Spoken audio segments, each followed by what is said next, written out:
মাকে কখনো এই তিনটি কথা বলবেন না। মাকে যদি এই তিনটি কথা বলেন তাহলে আপনি অবশ্যই পস্তাবেন।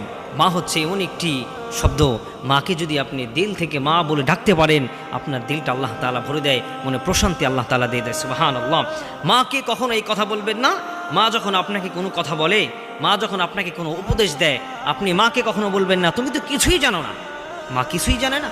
আপনি যখন কোনো ভাষা শিখতেছিলেন না, কোনো কিচ্ছু বুঝতেন না, কোনো কিচ্ছু জানতেন না, তখন কিন্তু আপনার সেই মাই কিন্তু আপনাকে সমস্ত কিছু শিক্ষা দিয়েছেন। তাহলে আপনি আপনার কোন থিওরি থেকে আপনি বলছেন মা তুমি কিচ্ছু জানো না?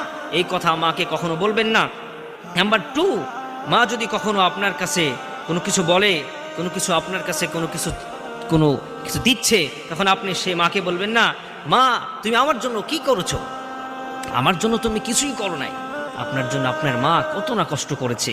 শীতের সময় আপনার মা আপনাকে